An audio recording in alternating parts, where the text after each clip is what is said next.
Bon, alors aujourd'hui petite vidéo tour du nouveau matos, puisque comme vous pouvez le voir je me suis fait plaisir avec pas mal de petites choses.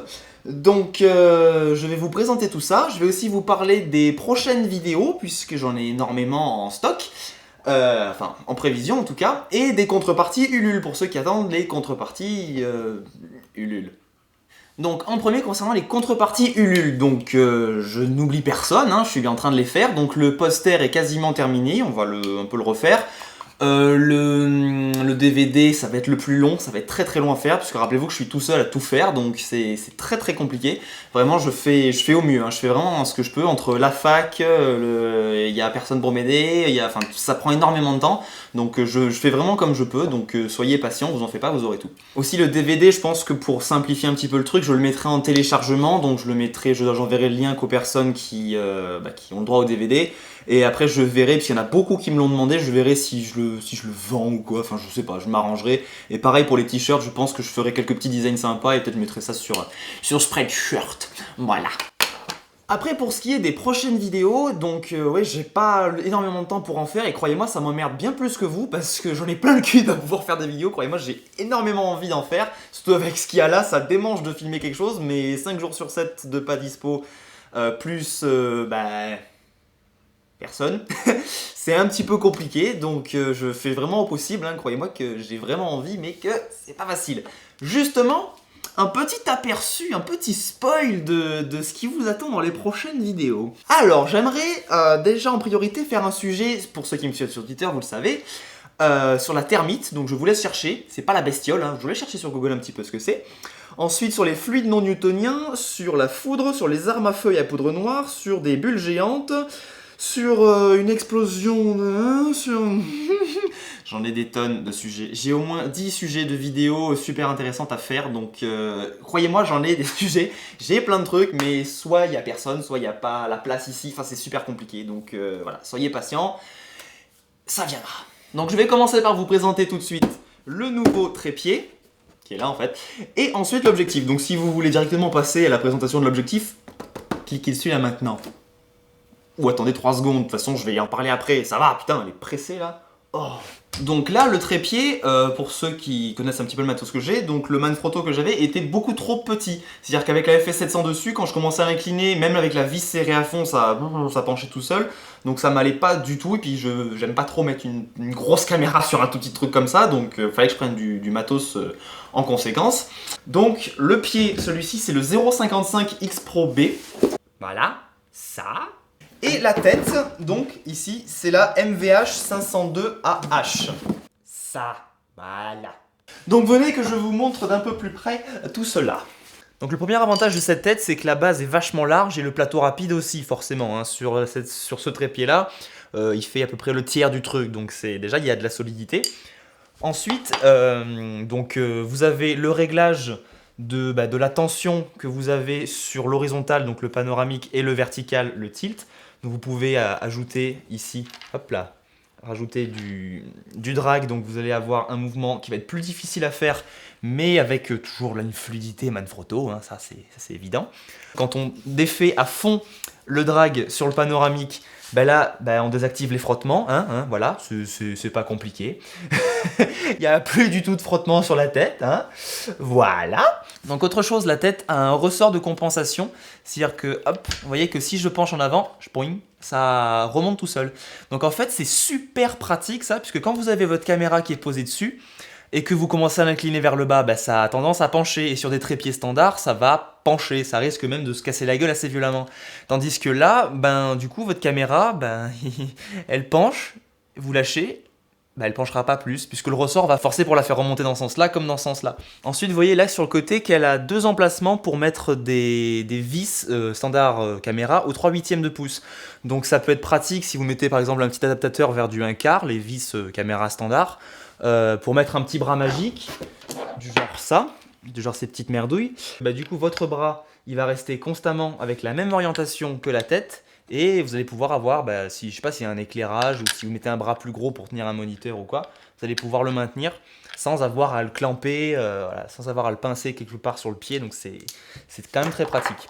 Le trépied, donc le 0,55 X Pro B, vous avez la version 0,55 XB, C'est exactement la même chose, sauf que la version pro, vous avez encore ça. Et là, bah, vous pouvez faire des plans 90 degrés. Le pied, sinon, est vachement costaud. Il est super épais. Vous pouvez voir là par rapport à ma main que les pieds sont super solides. Vous avez 2 crans. Une fois déplié en entier, la caméra avec la FS700, ça m'arrive tout pile au niveau des yeux sans avoir à sortir la colonne. Je vais vous montrer ce que ça donne. Voilà, je fais 1m75 et vous voyez que j'ai même pas à déplier la colonne centrale, que déjà avec la tête plus l'objectif, la caméra et tout, ça m'arrive au niveau des yeux, donc c'est vraiment super pratique. Et une fois que vous sortez la colonne en plus, wouhou, on est hors champ. Même si effectivement il n'y a pas de maintien entre, ou que c'est pas un trépied en tandem, c'est-à-dire 2 tubes, ou même 3, il est assez costaud et surtout c'est la seule chose si vous voulez des... Enfin c'est tout ce que j'ai pu trouver, si vous voulez une colonne centrale pour ajuster la hauteur précisément. Donc il faut faire un choix. Alors l'objectif donc... c'est un 10-18 mm, donc c'est un ultra grand angle, c'est-à-dire que là vous avez déjà un grand angle sur cet objectif-là, là c'est de l'ultra grand angle, stabilisé, tout ce que vous voulez, à monture E, donc pour les Sony Nex, tout ce qui est à monture E quoi. Hop. Donc voilà, c'est cette toute petite bête qui est là. Dis bonjour. Wesh cousin, ça va? Donc un objectif, hein, tout ce qu'il y a de plus basique. Donc ça va me servir pour avoir un effet plus reportage, plus télé en fait. Si vous regardez souvent des, genre les Beatbusters, quand vous avez des images au grand angle, on a vraiment l'impression d'être dedans, mais on est captivé par l'image. C'est 100 fois mieux à regarder qu'une image plus standard. J'ai immédiatement acheté aussi un filtre anti-UV. Donc je vous recommande cette marque, Oya, les HMC UV machin. Donc ce sont des filtres qui sont pas spécialement chers mais qui sont vachement bons. Il n'y a pas de vignettage du tout, ça change pas l'image du tout. C'est-à-dire sur les bords, vous n'allez pas, du fait qu'il y a une petite épaisseur en verre en plus, ça pourrait, sur des mauvais filtres, ça peut induire du vignettage, c'est-à-dire du flou, de la déformation sur les coins. Là, vous n'en avez pas du tout, mais alors vraiment pas du tout avec ces petits trucs-là, même en grand angle, ce que je craignais. Mais ça sert surtout de protection pour l'objectif. Généralement, on en met sur tous les objectifs dès qu'on en a un pour éviter qu'il y ait des rayures, de la poussière ou quoi qui se mettent dedans, parce que vaut mieux que ce soit la petite lentille devant à 20 € que l'objectif qui en vaut 35 fois plus derrière qui prenne quoi. Bon, bah sans plus attendre, un petit test. Donc je vais enlever le 18-200 qui est là. Je vais me mettre en 18 mm avec celui-là, puis je vais passer progressivement vers le 10 et vous allez comprendre la différence quand même. Très très vite, vous allez comprendre, vous allez voir. Bien, donc là je suis en 18 mm, c'est-à-dire le plus grand angle avec l'objectif 18-200. Et observez bien la ligne droite ici du carton et même les bords de l'image en général, quand je vais passer au 18 mm, le même angle avec cet objectif. Waouh. Il y a un petit peu vachement moins de déformation quand même. Vous avez vu comme l'image s'est retordue au moment du changement d'objectif. Donc comme quoi celui-là en grand angle, l'image était un petit peu moins bonne. Donc hop là, je m'en servirai que pour le zoom de ça. Donc là on est en 18 mm, c'est-à-dire la valeur la plus zoomée de cet objectif. Là je suis avec le zoom à fond. Oui, avec le zoom à fond. Parce que si on dézoome et qu'on passe gentiment en 10 mm, motherfucker. Ah, qu'est-ce que tu dis de ça, bitches? Ah, il y a un putain d'angle. C'est monstrueux l'angle que ça fait. Alors forcément, vous avez un effet de perspective qui est assez impressionnant, mais aucune déformation, aucun vignettage, même dans le bord de l'image qui est là. Vous voyez que ma main, elle est nette, qu'elle soit là, ou... Putain, il est loin le bord. Ou là, vous voyez qu'elle est déformée évidemment parce qu'il y a de la perspective, mais il n'y a pas de vignettage, il n'y a rien, l'image est nette, c'est pas flou, c'est waouh. Le must, c'est quand même de prendre la caméra et de se déplacer avec, vous allez voir l'effet que je disais où on est vraiment dans l'image. Je vais vous montrer ça tout de suite. Donc vous voyez qu'il fait un petit peu nu, alors je vais peut-être faire que des tests en intérieur, mais on va tester ça quand même. Ok, donc là j'ai la caméra à la main, je suis en 18 mm, donc quand je me déplace, bon bah vous y voyez quelque chose, et là je suis en 10. Donc vous voyez que ça n'a rien à voir. Alors l'impression que ma baraque elle fait 150 000 m² comme ça, c'est génial. Mais donc vous voyez que c'est complètement différent, ça n'a rien à voir au niveau de l'angle, c'est monstrueux, c'est limite trop comme je dis là, ça fait un peu psychédélique tellement il y a d'angles. Mais vous n'avez pas l'effet fisheye, l'effet de déformation des lignes droites comme vous avez sur une GoPro. Là regardez le bas de la table, je m'aligne entre le bas de la table et le bas de l'image.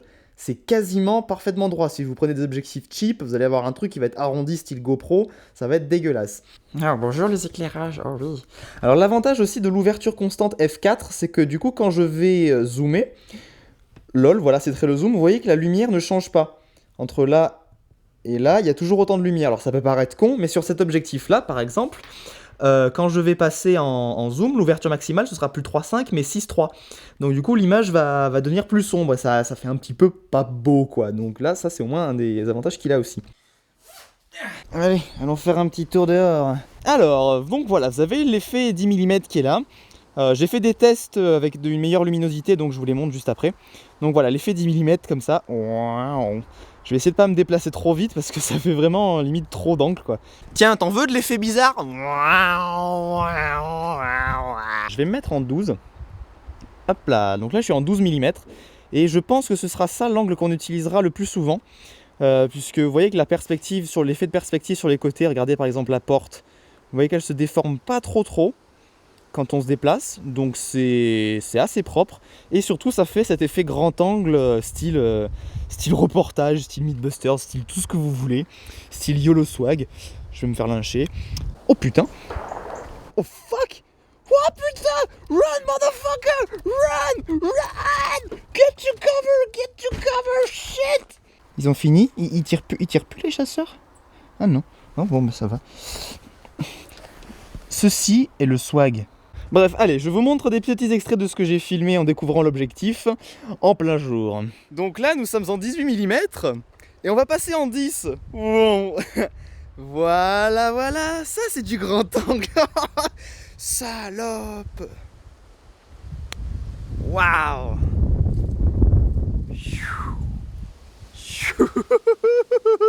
Oh, c'est beau. Ah, c'est beau.